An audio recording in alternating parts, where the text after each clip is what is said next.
اللهم صل على سيدنا ومولانا محمد وعلى آل سيدنا ومولانا محمد كما تحب وترضى له. بسم الله الرحمن الرحيم.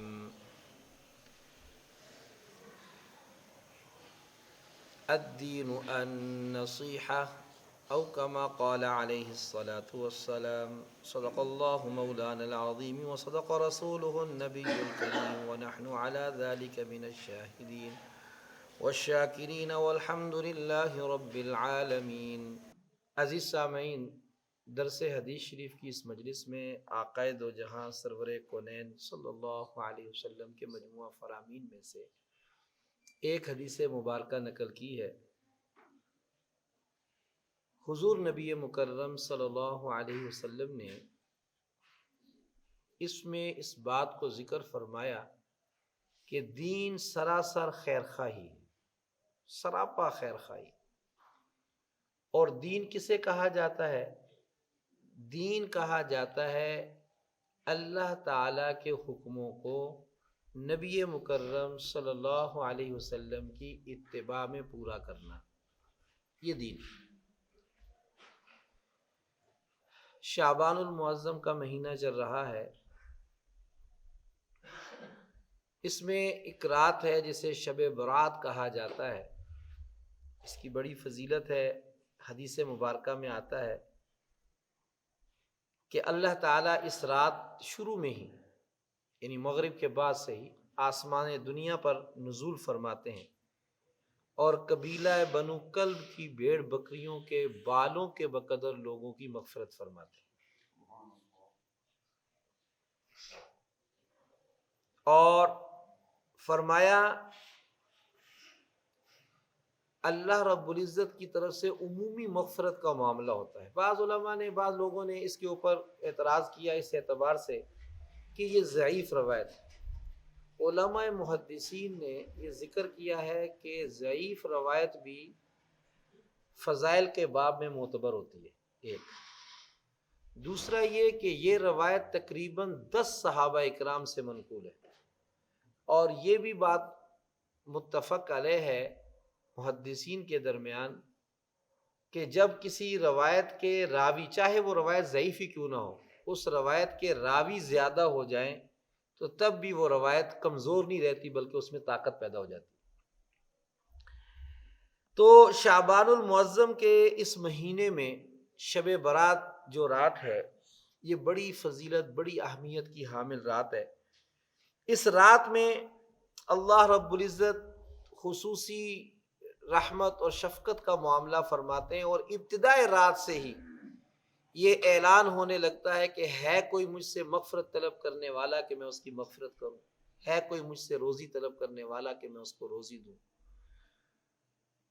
ایک روایت میں آتا ہے، اما عائشہ صدیقہ رضی اللہ تعالی عنہا اس روایت کو نقل کرتی ہیں کہ میں نے معلوم کیا کہ اس رات میں کیا ہوتا ہے. آپ صلی اللہ علیہ وسلم نے مجھ سے دریافت کیا کہ اے عائشہ، تم کو معلوم ہے کہ اس رات میں کیا ہوتا ہے؟ آپ رضی اللہ تعالی عنہ نے فرمایا کہ آپ ہی بتائیں کیا ہوتا ہے. آپ صلی اللہ علیہ وسلم نے فرمایا آئندہ سال پیدا ہونے والے بچوں کے نام لکھ دیے جاتے ہیں، اور ہر اس آدمی کا نام بھی لکھ دیا جاتا ہے جس کا آئندہ انتقال ہونے والا ہے. اور نیز اس رات میں بندوں کے گناہ اعمال قبول کرنے کے لیے اللہ پاک کی بارگاہ میں پیش ہوتے ہیں، اور اس رات میں بندوں کی روزیاں نازل ہوتی ہیں، روزیاں اترتی ہیں. اس کے بعد اما عائشہ صدیقہ رضی اللہ تعالی عنہا فرماتی ہیں میں نے عرض کیا کہ یہی بات ہے؟ پھر آپ صلی اللہ علیہ وسلم نے فرمایا کہ کوئی شخص بھی جنت میں نہیں جائے گا بغیر اللہ پاک کی رحمت کے. تو حضرت اما عائشہ صدیقہ رضی اللہ تعالی عنہ عرض کرتی ہیں کہ اللہ کے رسول صلی اللہ علیہ وسلم کیا آپ بھی؟ تو آپ صلی اللہ علیہ وسلم نے کچھ دیر سکوت فرمایا، اور کچھ دیر سکوت فرمانے کے بعد آپ صلی اللہ علیہ وسلم نے فرمایا کہ ہاں، میں بھی اللہ کی رحمت کے بغیر جنت میں داخل نہیں ہو سکتا. تو ایک روایت میں آتا ہے حضرت علی کرم اللہ وجہہ ارشاد فرماتے ہیں کہ نبی کریم صلی اللہ علیہ وسلم نے ارشاد فرمایا جب شعبان المعظم کی 15ویں رات ہو تو تم نماز میں کھڑے رہو اور 15ویں رات کو گزار کر صبح کا روزہ رکھو۔ اور فرمایا کہ اس رات میں مغرب کے وقت سے ہی اللہ تعالیٰ کی طرف سے یہ اعلانات کیے جاتے ہیں کہ کوئی ہے جو ہم سے بخشش مانگنے والا ہو تو ہم اس کو اپنی بخشش عطا کریں، کوئی ہے جو بخشش مانگنے والا ہو تو اس کو بخش دیا جائے، کوئی ہے توبہ کرنے والا کہ ہم اس کی توبہ کو قبول کر لیں، کوئی ہے ہم سے روزی مانگنے والا کہ ہم اس کو روزی عطا کریں۔ یہ اہم اعلانات مغرب سے لے کر صبح صادق تک ہوتے رہتے ہیں۔ یوں تو یہ اعلانات ہر رات آخر پہر میں ہوتے ہیں، یہ اعلانات ہر رات آخر پہر میں ہوتے ہیں، لیکن شب برات میں یہ اعلان مغرب سے شروع ہو جاتا ہے۔ کتنی بڑی رحمت ہے۔ اس لیے اوابین کے نوافل ہیں 6 رکعت بھی روایات میں آتا ہے، بعض روایات میں 20 رکعت بھی آتے ہیں۔ عام طور پہ بندہ 20 نہیں پڑھ سکتا نا، عام دنوں میں کتنے معمولات ہوتے ہیں، تو آدمی اس دن میں علماء نے نقل کیا ہے کہ حضرت مفتی عبدالرؤف سکھروی صاحب دامت برکاتہ علیہ میرے استاد محترم ہیں، فرمایا کرتے تھے کہ مغرب سے عشاء تک جو آدمی مسجد میں اعتکاف کرتا ہے اللہ تعالیٰ اس کے لیے جنت میں محل تیار فرماتے ہیں۔ ایک بات فضیلت فرمایا کہ اگر آدمی مغرب سے عشاء تک مسجد میں اعتکاف کی نیت سے آ جائے اور اعتکاف کی نیت میں اوابین کے نوافل کا اہتمام کرے، عام طور پہ 6 نوافل پڑھے جاتے ہیں، اس دن میں 20 کر لے، اور پھر اس میں بھی عام طور پر مختصر نماز قرات کی جاتی ہے، مختصر رکوع ہوتا ہے، مختصر سجدہ ہوتا ہے، لیکن نبی مکرم صلی اللہ تعالی علیہ وسلم کی سنت مبارکہ یہ بھی ہے کہ آپ صلی اللہ علیہ وسلم طویل قیام، طویل رکوع اور طویل سجدہ بھی فرماتے تھے، یہاں تک کہ آپ صلی اللہ علیہ وسلم کے قدمین مبارکین پر ورم پڑ جاتا۔ اللہ رب العزت نے آپ صلی اللہ علیہ وسلم کے لیے پھر کلام پاک میں ارشاد فرمایا کہ آپ اتنا اپنے آپ کو نہ تھکائیں، بلکہ آپ رات کا کچھ حصہ آدھی رات یا رات کا آدھی رات سے بھی کم آپ بیدار رہیں، باقی وقت میں اپنے آپ کو آرام دیجیے۔ تو لمبی قرات کرے، لمبی قرات میں آرام سے ٹھہر ٹھہر کر پڑھے، اور ساتھ ہی ساتھ اور دوسری بات یہ ہے کہ اس میں نوافل ہے نا، نوافل میں اصل چیز وہ ہے تنہائی میں اپنے رب ذوالجلال سے ملاقات اور مناجات کرنا۔ یہ بات یاد رکھنے کے قابل ہے کہ اس میں اصل چیز جو ہے وہ تنہائی ہے، نوافل میں اصل تنہائی ہے۔ اور حضرت شیخ الحدیث مولانا زکریا صاحب رحمۃ اللہ تعالی علیہ نے بھی ایک موقع پر ایک وہ شعر کو نقل فرمایا ہے کہ آدمی اس طرح اپنے محبوب سے ملاقات کرے کہ راستے میں کسی اور کا کوئی ربط اور تعلق نہ ہو۔ تو اصل تنہائی، بعض لوگوں کے ذہن میں یہ بات ہوتی ہے کہ اگر ہم تنہائی میں بیٹھیں گے نا تو نیند جلدی آ جاتی ہے، مجمع ہوتا ہے، مختلف کام چل رہے ہوتے ہیں، اجتماعی امور چلتے ہیں، تو اس میں انسان کو نیند وغیرہ ظاہر ہو جاتی ہے۔ حضرت شیخ الاسلام مفتی محمد تقی العثمانی حفظہ اللہ تعالیٰ عنہ فرماتے ہیں تنہائی کا ایک لمحہ میسر آ جانا، یعنی تنہائی میں اپنے رب سے مناجات کا ایک لمحہ میسر آ جانا اجتماعی امور میں بہت زیادہ دیر تک بیدار رہنے سے زیادہ بہتر ہے۔ نفلی اعمال میں تنہائی اختیار کرنا کہ عبادات میں نوافل میں تنہائی ہو، یکسوئی ہو جائے، میں یکسو ہو کر اپنے خالق اور مالک کے ساتھ منسلک ہو جاؤں اور اپنے رب سے راز و نیاز کی باتیں کروں۔ تو اس لیے تنہائی میں بادشاہ کے ہاں 2 دربار لگتے، ایک ہوتا ہے عمومی دربار، جیسے فرض نماز ہوتی ہے، یہ عمومی دربار ہوتا ہے، اس میں سارے آتے ہیں۔ بادشاہ کی چاہت کبھی کبھی یہ بھی ہوتی ہے، جب تعلق بڑھ جاتا ہے تو بادشاہ کہتا ہے آپ فلاں وقت میں میرے پاس آ جائیے گا، کوئی بڑا ہوتا ہے نا کہتا ہے فلاں وقت میں میرے پاس آ جاؤ، آپ سے کچھ خاص بات کرنی ہے۔ تو یہ نوافل میں علماء نے یہ نقل کیا ہے کہ یہ جو نوافل ہیں یہ وہ خاص دربار کا لگنا ہے کہ آدمی خاص دربار میں جب پیش ہو، اب خاص دربار میں بھی 10 بندوں کا مجمع لے کر آئے تو پھر تو فائدہ نہیں، کیونکہ وہ تو اس کے اور اس مخدوم، خادم اور مخدوم کے درمیان کا تعلق ہے، وہ اس کو بلا رہا ہے۔ اسی لیے بعض واقعات میں آپ نے پڑھا ہوگا، سنا ہوگا کہ جب رات کے نوافل میں کوئی اٹھتا اور اٹھ کر عبادت کرتا نا تو وہ کہتا ہے اے اللہ جو آپ کو مجھ سے محبت ہے میں اس کا واسطہ دیتا ہوں۔ تو وہ بزرگ کہنے لگے کیا کہتی ہو، کیا کہہ رہی ہو؟ تو وہ کہنے لگی ہاں ہاں، اگر اس کو مجھ سے محبت نہ ہوتی تو مجھے مصلے پر نہ کھڑا کرتا اور تم کو چارپائی پر نہ لٹاتا، بستر پر نہ لٹاتا۔ مجھ سے اس کو محبت ہے تبھی تو اس نے مجھے اپنے سامنے کھڑا کیا ہے، تبھی تو وہ مجھ سے لمبے قیام کا تقاضا کر رہا ہے۔ تو اس لیے علماء نے نقل کیا ہے کہ اس میں نوافل کے اندر اصل مقصود تنہائی ہے۔ پھر بھائی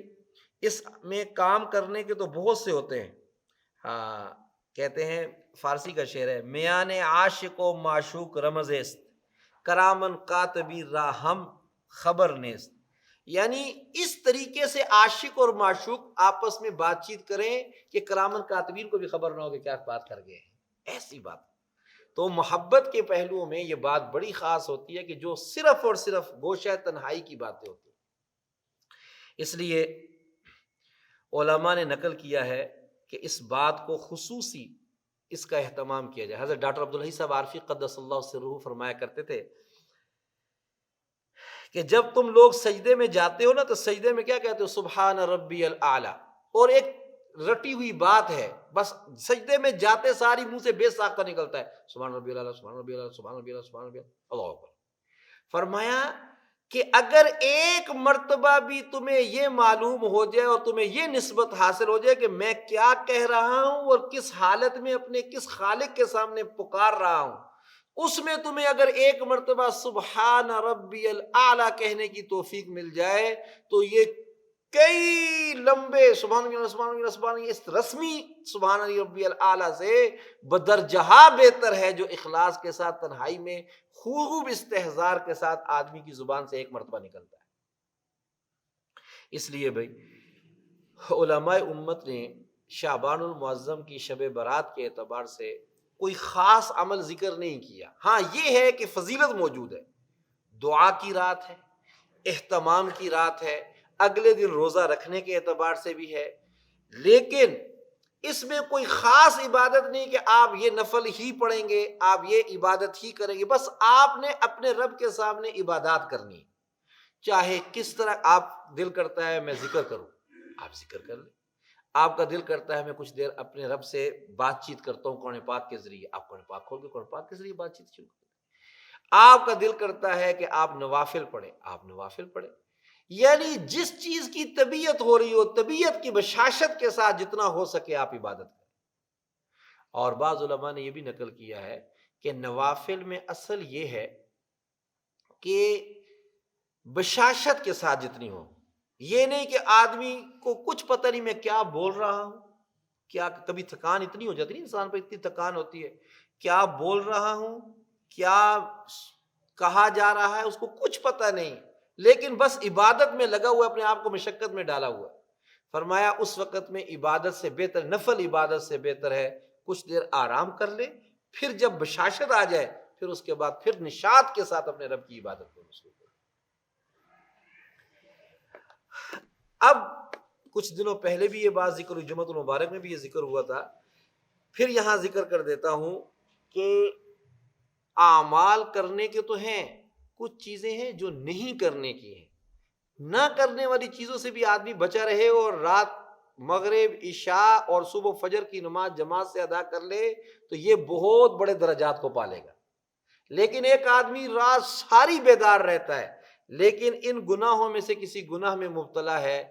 تو وہ بڑی رحمت سے محروم ہو جاتا ہے۔ حضور صلی اللہ علیہ وسلم نے ارشاد فرمایا کہ اس رات میں جہاں قبیلہ بنو کلب کی بکریوں کے بالوں کے بقدر لوگوں کی اللہ پاک مغفرت فرماتے ہیں، ان لوگوں کی اللہ پاک مغفرت نہیں فرماتے۔ شرک کرنے والے کی مغفرت نہیں کرتے، جس کے دل میں کینہ ہو اس کی مغفرت نہیں کرتے، جماعت حق سے الگ ہونے والے بدعتی کی اللہ تعالیٰ مغفرت نہیں فرماتے، ظلم سے محصول لینے والا ظلمن ٹیکس وصول کرنے والا اس کی اللہ تعالیٰ اس رات مغفرت نہیں فرماتے، جادوگر کی اللہ تعالیٰ اس رات میں مغفرت نہیں فرماتے، غیب کی خبریں بتانے والے کی اس رات میں اللہ تعالیٰ مغفرت نہیں فرماتے، ہاتھ کے خطوط یا دیگر آثار دیکھ کر بتانے، پومسٹ قسم کے لوگ نہیں ہوتے نجومی وغیرہ، یا آپ کا انگلیاں ہاتھوں کی لکیریں یہ کہہ رہی ہیں وہ، اس میں زیادہ غور و خوض کرنے والوں کی اللہ تعالیٰ اس رات میں مغفرت نہیں فرماتے۔ جو حاکم کو ناجائز محصول کے طریقے بتائے اس کی اللہ تعالیٰ اس رات میں مغفرت نہیں فرماتے۔ آلات موسیقی سے شغف رکھنے والے کی اللہ تعالیٰ اس رات میں مغفرت نہیں فرماتے۔ والدین کی نافرمانی کرنے والے کی اس رات میں اللہ پاک مغفرت نہیں فرماتے۔ شراب کے خوگر کی اللہ تعالیٰ اس رات میں مغفرت نہیں فرماتے۔ قطع رحمی کرنے والے کی اللہ تعالیٰ اس رات میں مغفرت نہیں فرماتے، اور شلوار ٹخنوں سے نیچے لٹکانے والے کی بھی اللہ تعالیٰ اس رات میں مغفرت نہیں فرماتے ہیں۔ یہ وہ چند باتیں ہیں جو حضور نبی مکرم صلی اللہ علیہ وسلم کے فرامین سے علماء امت نے نکالی ہیں۔ اللہ رب العزت ہم سب کو ان باتوں کے اہتمام کی توفیق عطا فرمائے۔ حاصل تو یہ ہے کہ اس رات سے پہلے ہم سب گناہوں سے توبہ کر لیں، ہر قسم کے گناہوں سے توبہ کر لیں، اور انشاءاللہ اس رات کی برکتوں سے مالا مال ہو جائیں گے۔ اور آپ اس میں اس بات کا خصوصی اہتمام کریں کہ جو بھی عمل کرنا ہو، ایک عمل بعض مشائخ سے نقل ہے، صلحاء ادکیہ نقل کرتے ہیں۔ کل انشاءاللہ العزیز جو احباب یہاں ہوں گے ان کو ذکر دیا بھی جائے گا، مستورات سے وعدہ کیا تھا اتوار والے دن کا، ان کو آج دن کو دے دیا ہے۔ یہ ایک دعا ہے 3 مرتبہ سورہ یاسین پڑھنے کے بعد، علماء امت سے منقول ہے۔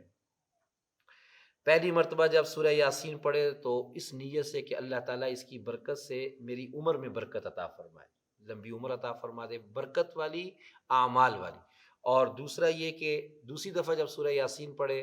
تو اس وقت آزمائشوں اور مصیبتوں کے ٹلنے کی، کہ اللہ مجھ پر جو آزمائشیں ہیں مصیبتیں ہیں ان کو مجھ سے دور فرما دے۔ اس کے بعد یہ دعا بھی ہے کہ اس کے الفاظ ہیں وہ پڑھے۔ اور تیسری دفعہ لوگوں کی محتاجی سے بچنے کی نیت کرے۔ مجھے مولانا عبدالقیوم حقانی صاحب کی ایک بات بڑی یاد آتی ہے، فرمایا کرتے تھے لوگ تو گری ہوئی دیوار کی اینٹیں بھی نہیں چھوڑتے، کبھی بھی شکستہ دل نہ ہو، الحمدللہ کچھ بھی نہیں، الحمدللہ اللہ کا بڑا کرم ہے۔ مجھے حضرت قاسمی صاحب ایک دن فرمانے لگے، ایک بزرگ تھے ہندوستان کے، جب ان کے ہاں فاقہ ہوتا رہا تو وہ کہتے ہمارے گھر میں شیخ جی آ گئے، یہ نہیں بتاتے تھے کہ فاقہ ہے،